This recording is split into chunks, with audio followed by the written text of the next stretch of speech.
Babe of the day. Babe of the day. Catherine O'Hara. Oh my goodness, Catherine O'Hara. She is a rare gem.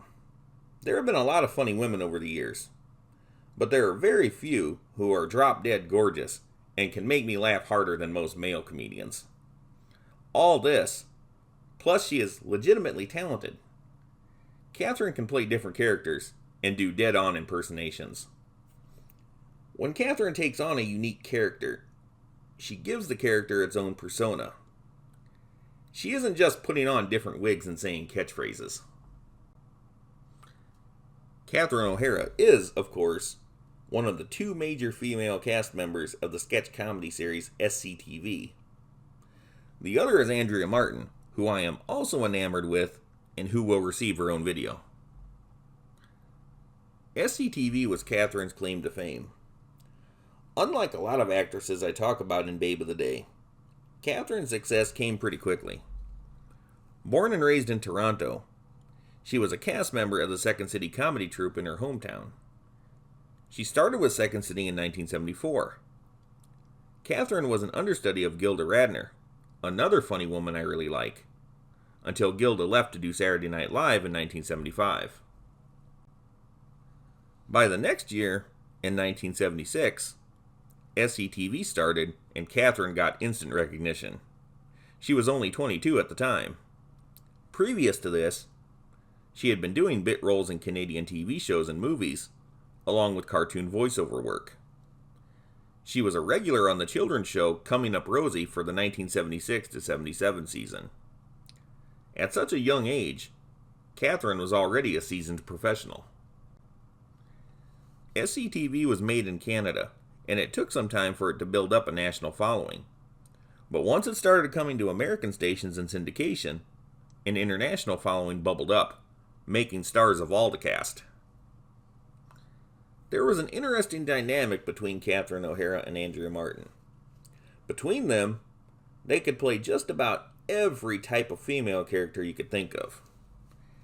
Catherine wouldn't have been able to play Andrea's characters, and vice versa, so they complemented each other.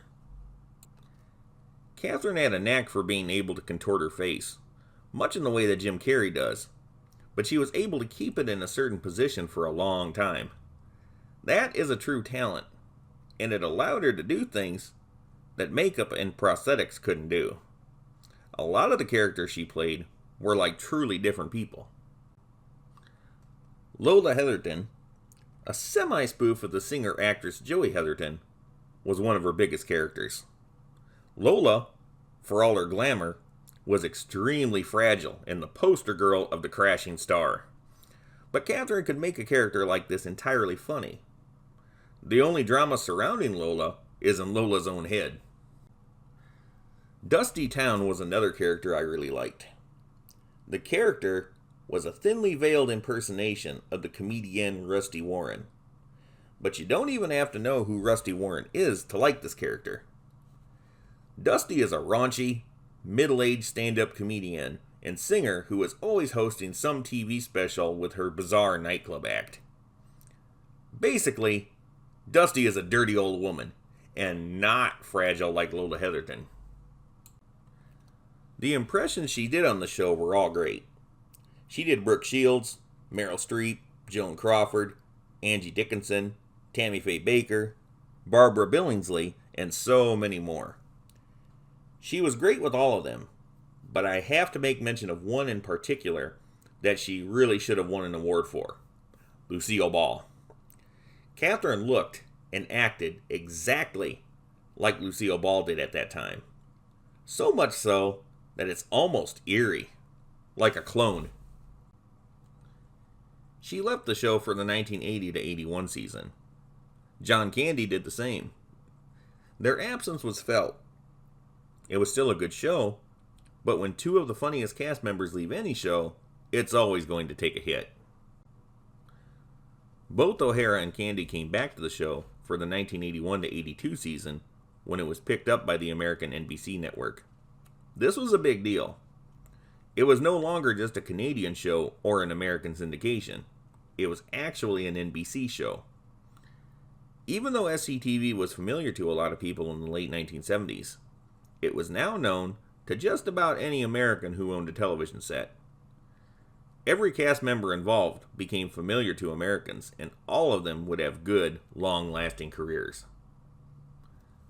Catherine won an Emmy for her writing on the show in 1982, but she left it again before the 1982-83 season.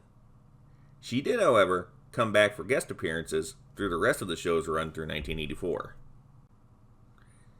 After this, Catherine made appearances in a lot of TV shows and movies. Some of her major successes include Beetlejuice from 1988 and the first two Home Alone movies from 1990 and 92. Throughout the 1990s decade, Catherine worked steadily, but seemed to drop off the radar to most audiences because she was either doing supporting roles or very small bit roles along with voice acting. What was peculiar about this post-SCTV time period is that she was doing rather regular roles that anyone could do, and she wasn't fully utilizing the talent that she had displayed so prominently on SCTV. She could still be funny, but she wasn't gut-busting funny. Beginning in 1996, and through 2006, Catherine was in 4 different mockumentary films by Christopher Guest. These movies are weird, but still kind of funny, and for the first time in a long time, Catherine O'Hara was starting to play the wacky kinds of characters she was noted for. She did a movie in 2010 that I really like called Killers. It was an action comedy starring Ashton Kutcher. Catherine plays the wife of Tom Selleck and mother of Katherine Heigl, who was married to Ashton. For most of the movie, Catherine plays a goofy lush who really doesn't know what's up. By the end of the movie, it's revealed that Tom Selleck was a master spy and that she knew it all along, so she wasn't as dumb as she seemed. I thought it was a really clever twist when I first saw it. Her next, truly big credit was in the TV comedy series Schitt's Creek from 2015 to 2020. She played Moira Rose, the wife of Johnny Rose, played by Eugene Levy. These two always worked well together, going way back to the SCTV days, so it was good to see them together in a regular series. Moira Rose is probably the most peculiar character Catherine has ever played, even though she's a revised version of the earlier Lola Heatherton character. Moira is like Lola, but with a lot more mental baggage. She is a spoiled housewife, former actress, and now ex-billionaire who was forced to come down to earth quite a bit. The Rose family is forced to live in Schitt's Creek, the small town they bought years earlier as a joke. As you can imagine, this change in lifestyle was hard for everyone in the Rose family, but harder for Moira than anyone else. She still thought of herself as a star, was unfamiliar with work, and couldn't cope with it. Moira persisted in using a phony accent that only she could possibly identify. She also wore the most bizarre clothes for any occasion. Her husband, Johnny, was just a regular guy and the most normal one in the bunch. How he had to deal with Moira and everything else that went on was comedy gold. Throughout the series, Moira becomes a better person, even though she still remains kind of weird. The show was a big hit in Canada on the CBC network and a major hit on Netflix. Since Schitt's Creek, Catherine has continued to act and give solid performances. Thank goodness she isn't as weird as the characters she plays. She's been married since 1992 and has 2 sons. Beauty is one thing, but laughter trumps beauty, and any woman who can make you laugh, like Catherine O'Hara, deserves to be called Babe of the Day, Babe of the Day,